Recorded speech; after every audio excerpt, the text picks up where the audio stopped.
Salut à tous, aujourd'hui on se retrouve pour parler de l'overfitting.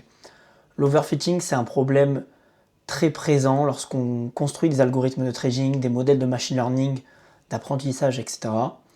Et souvent on backteste, on trouve des résultats très concluants, on veut lancer la stratégie en live, mais ce qui se passe c'est qu'en live, notre equity s'effondre, et ça c'est à cause de l'overfitting, ou en français, surapprentissage.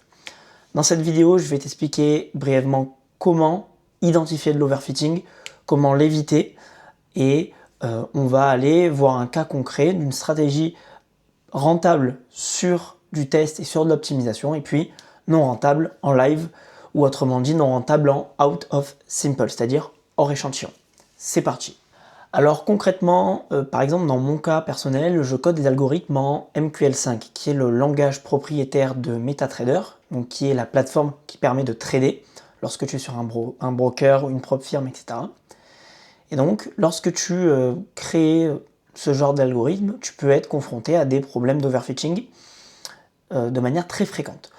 Je te prends un cas simple, tu vas construire une stratégie de momentum sur 10 ans, sur plusieurs paires, plusieurs indices, plusieurs actifs en soi. Donc sur 10 ans, par exemple, on prend l'euro-dollar et tu vas essayer d'optimiser au mieux, par exemple, les moyennes mobiles.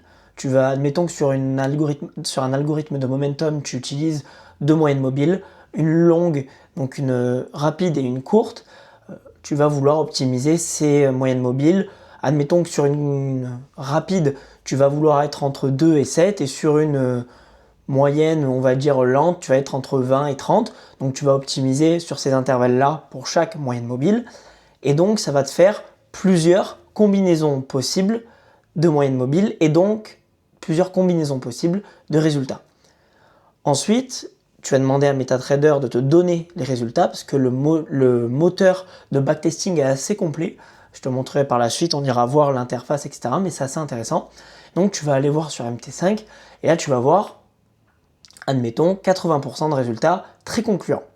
Parce que tu vas être sur des pics de données, des pics d'equity sur lesquels les moyennes mobiles sont très bonnes sur une seule période et sur un seul actif.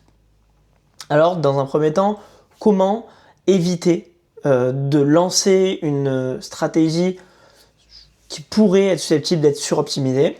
Tu prends un panier, admettons que tu sois sur le marché Forex, tu prends un panier de paires, donc les majeurs, USD, JPY, euro, dollar, etc. Et ensuite, tu vas tester ton algorithme. Si l'algorithme sur 90% des paires est largement perdant, qu'il n'y a aucun edge à dégager, la stratégie est peut-être considérée comme dangereuse, même à optimiser. Quand bien même tu veux l'optimiser, en fait, tu vas tomber sur du surapprentissage. L'idée, c'est d'avoir au moins des equity qui sont flat, ou alors un peu négatifs, ou un peu, voire beaucoup positifs, ce qui est le signe d'un meilleur edge, évidemment. Une fois que ta stratégie elle te semble un peu exploitable pour être optimisée, tu vas prendre les 3-4, mais là je te grossis le trait pour que tu évites de tomber dans le surapprentissage et que tu perdes du temps. Donc tu vas prendre on va dire les 25%, donc de toutes tes paires, 25% des meilleurs résultats, et tu vas essayer d'optimiser sur ces résultats-là. Lorsque tu vas optimiser, optimise d'abord sur des intervalles qui te paraissent cohérents. Évite de prendre des intervalles complètement absurdes. Par exemple, sur une moyenne lente, tu vas prendre du 30-40 et sur la moyenne rapide, tu vas faire du 25-30. Ça ne sera pas extrêmement concluant, je pense. Donc évite de prendre des valeurs complètement absurdes ou des intervalles trop grands car tes temps de calcul que ton ordinateur va demander vont être trop importants. Ce que je peux te préconiser de faire, c'est de commencer par des petits intervalles qui te paraissent assez judicieux, et ensuite tu vas au tâtonnement.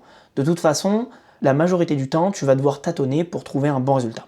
Ok, donc maintenant que tu as une idée des intervalles intéressants, tu vas commencer à optimiser, et là tu vas te rendre compte que tu vas avoir plusieurs résultats très concluants, et d'autres moins ou d'autres flat. Ok, il faut que tu ailles dans la visualisation de chaque paramètre pour savoir s'il y a des pics de rentabilité, que ce soit des pics de drawdown, donc des paramètres à ne pas du tout utiliser, ou des pics de rentabilité.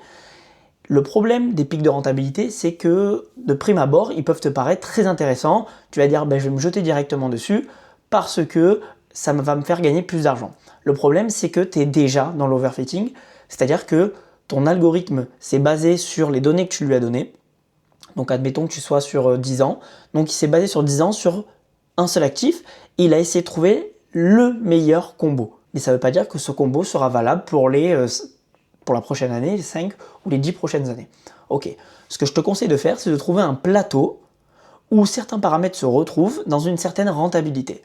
Parce que si tu vas dans une rentabilité trop importante, dans tous les cas, en live, tu vas te faire marbrer. C'est tout, c'est comme ça.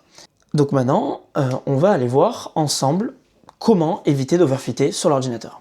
Donc là, comme tu peux le voir, on se retrouve sur l'interface donc MT5. Cette interface, il faut que tu te familiarises avec parce que c'est très intéressant. C'est un outil très puissant. Donc moi, je suis sur MacBook pour t'aider un peu à savoir comment ton ordinateur va réagir. Je sais que des fois, on n'en parle pas trop. MacBook Pro M5, 24 Go de RAM, 1 Tera de stockage. Le stockage est assez intéressant lorsque tu backtestes sur plusieurs actifs parce que l'ordinateur va avoir tendance à mettre tous les ticks, donc les ticks ce sont les variations de prix, en cache. Donc le cache c'est des fichiers temporaires dans lesquels sont stockées les données, que ce soit par exemple sur ton navigateur, tu peux avoir du cache, les cookies, etc. Enfin bref. Donc là on se retrouve sur la plateforme, donc tu vas aller dans View, hop là, et Stratégie Tester. Okay, tu vas choisir le nom de ton algorithme. Donc là, en l'occurrence, je prends un algorithme qui n'est pas rentable. Okay. C'est un algorithme que je teste actuellement. Donc il n'est pas rentable. Je prends la paire euro-dollar. Alors, je ne vais pas la prendre en soi parce qu'on va tester sur un panier d'actions, un panier d'actifs, pardon. Donc on va prendre All Symbols Selected in Market Watch. On va maximiser le Complex Criterion Max.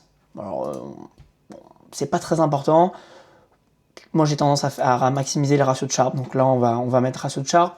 Tu vas choisir donc la période. Moi, j'ai mis Custom, j'ai fait 2022-2026. Le Forward, ça sera intéressant pour l'optimisation. Le Forward, c'est quoi? Je t'explique brièvement. C'est l'idée selon laquelle tu vas optimiser. Donc, admettons qu'on a un Forward de 1 tiers. Tu vas optimiser pendant 2 tiers. Donc, tu vas essayer de trouver la meilleure valeur. Et sur le dernier tiers, tu vas utiliser ces valeurs en réel pour voir comment ton algorithme se comporte. Les délais, moi j'ai tendance à mettre des randoms, c'est intéressant. Donc emulate slippage, ça va être pour les informations, les commissions, les swaps. Donc voilà, les swaps le mercredi c'est x3, etc.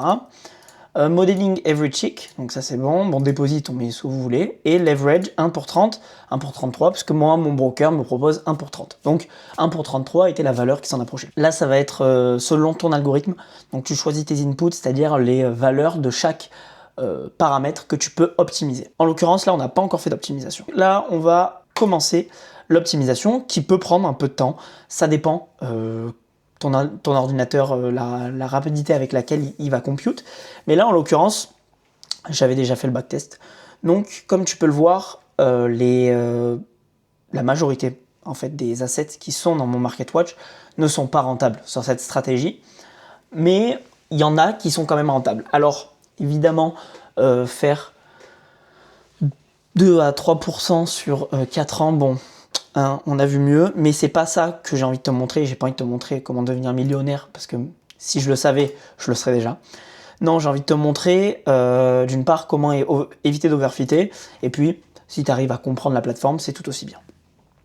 Donc là, comme tu peux le voir, on a 18 trades sur 4 ans, donc c'est absolument pas significatif. Ça aussi, je t'en ai pas parlé, mais il faut avoir une certaine significativité dans le nombre de positions que tu prends, que ton algorithme prend, parce que sur 3 positions, tu pourras pas toujours tirer profit du hedge. Tirer une conclusion assez solide. Même s'il y a une vidéo de French Quant qui est sortie il n'y a pas longtemps pour te prouver que même avec un petit échantillon, un hedge peut être prouvé. Mais bon, c'est quand même il faut quand même faire attention à l'échantillon. Donc là, comme je te l'ai dit, nous on a maximisé le ratio de Sharpe, donc ça va être la première colonne qui va apparaître, ça va être le ratio de Sharpe. Pour ceux qui ne savent pas, le ratio de Sharpe, c'est les rendements ajustés au risque. Donc ça peut donner une indication de à quel point votre stratégie est rentable. Entre 0 et 1, la stratégie est rentable, mais a une trop grosse volatilité. Au-dessus de 1, c'est une bonne stratégie, au-dessus de 2, c'est une très très bonne stratégie. Attention notamment, lorsque tu vas backtester, tu risques d'avoir des stratégies avec des ratios de Sharpe très élevés, 2, 3, 4, 5, 6. Ces ratios de Sharpe ne seront jamais valables, je dis jamais parce qu'en fait c'est très souvent le cas, en live. Ok, donc là admettons, on a vu que donc 1, 2, 3, 4, 5, 6 actifs étaient rentables sur cette stratégie. On va essayer d'optimiser sur, par exemple, Aussie dollar.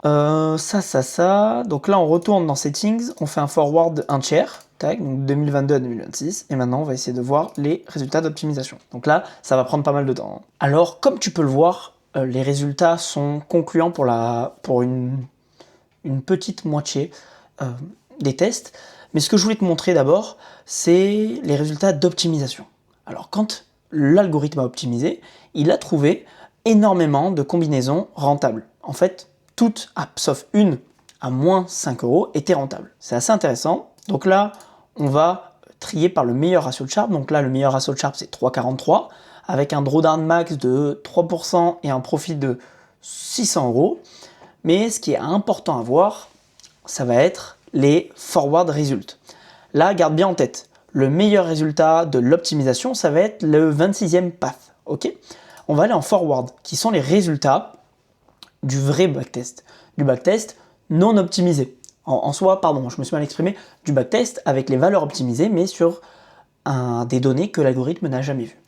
Donc là, on se retrouve sur le path. Ok, donc là, on va trier le meilleur. Voilà, donc le meilleur backtest était, pardon, je me suis trompé, meilleur backtest, comme je viens de te le dire, le path 26, et c'était 3,43. Donc avec un bon profit en backtest, comme tu peux t'en souvenir, on avait 600, etc. Donc les valeurs, c'était 6, 2 et 16, mais comme tu peux le voir, en forward, on a un ratio de Sharpe de 0.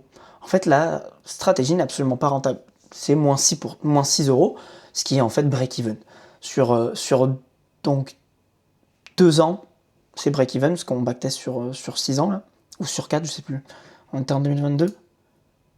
Ouais, c'est ça, donc on backtest sur 1 an et demi. Ok.